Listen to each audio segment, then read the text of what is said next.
Hi there, this is Bob the Skeleton, and you're watching Truth Behind the Trends.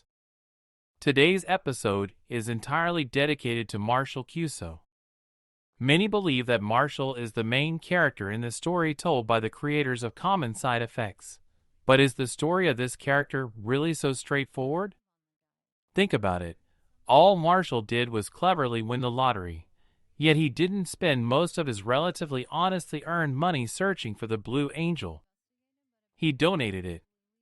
Everything that happens to Marshall happens only because someone else is interested in his discovery. Excuse me. My situation is urgent. I will give you $100,000 for your place in line. Hey, are you bothering her?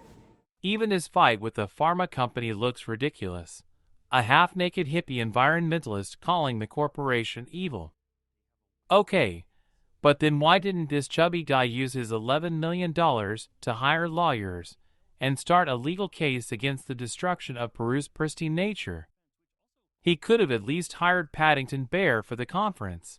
At least Paddington would have smeared the guards with marmalade when they tried to kick him out. The phenomenon embodied by Marshall is called a cultural hero, a universal archetype found in all cultures. Usually, cultural heroes bring fire to humans, teach them writing, fight gods for the sake of ordinary people, and finally, they die and resurrect again and again, bringing humanity their mission. Granted, they don't need mushrooms for that, and their heroism isn't just cultural. Marshall is a mumbling, indecisive man, torn between revealing his mushroom discovery to the world or keeping it secret to avoid accidentally saving some super Nazi. It's the mushroom first, right? That's important. Oldest people, the sickest, and what if someone's super sick, but they're also super racist? Does that guy still get it? Marshall. I know. Take a breath. Okay? My boy Marshall, Prometheus, the one you so resemble, also brought fire to mankind. And he couldn't have imagined how the super Nazis of all ages would later use it. That's just people for you. Science gives, and they ruin. By the way, have you ever wondered how I became a skeleton? To a hog, then we smoked a hog. Huh. I'll, save it for a midnight snack. In his personal file, Marshall's fellow investigators classify him as Caucasian race, which, undoubtedly, connects him with Prometheus. I should note that those investigators are clearly racist. They use a foul-smelling German theory to describe Marshall. Anyway, another Promethean reference is the eagle that blocks Marshall's sun before Hildy throws him off the mountain.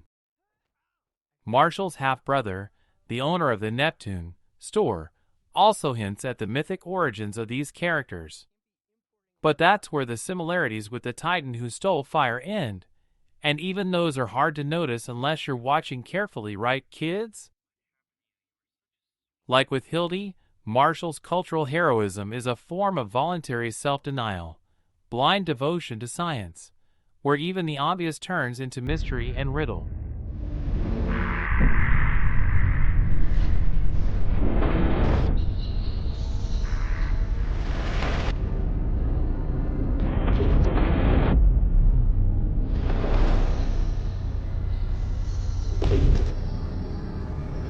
Yet there's too little true science in his service. His devotion to Socrates surpasses that of the real Socrates' disciples, but it's the devotion of a shaman to his totem animal, a guide through the real and the otherworldly, which Marshall is only beginning to explore.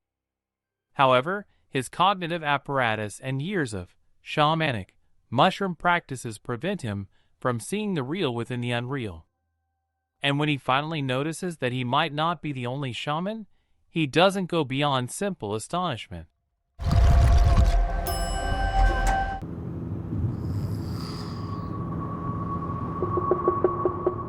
Marshall's triple death throughout the first season refers us to Dionysian mysteries, where Eros and Thanatos merged into a single ritual.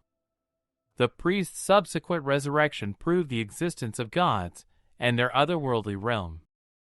The key, of course, is that the African-American guy must be nearby, with the right stuff in his pocket. The death in episode 10 literally recreates the ritual killing of a priest, a pharmakos, still practiced in many traditional cultures. Only pharmakoi are supposed to return on their own, without help from black guys. Marshall managed it twice, but the third time meant the end of it all. He had to literally go to the foot of a dead elephant to meditate on the blue angel, and it's coming into the material world in the form of a mushroom. The importance of the cultural hero in our modern age can be explained by two major factors. First, the society we call modern, with internet and YouTube access, lives in an age of post-knowledge and post-education.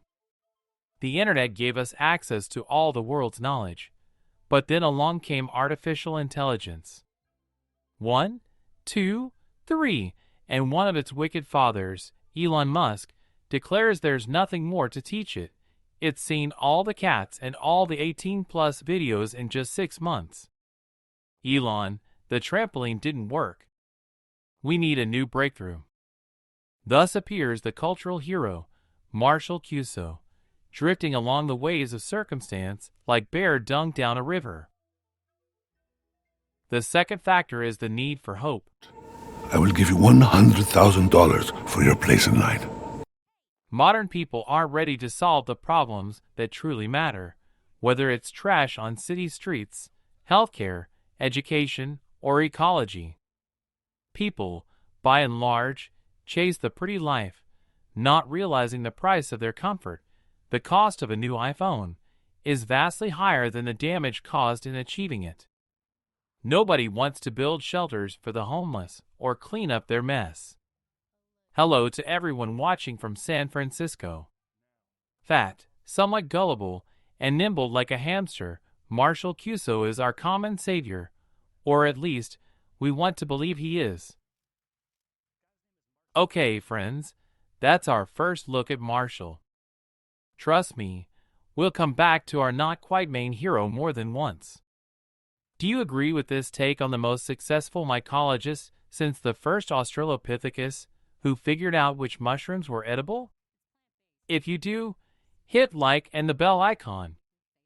If not, tell us what you think, but only if those are your own thoughts, not some nonsense spoon-fed to you by fake post-education experts. Okay, yeah. Okay, so who do we got?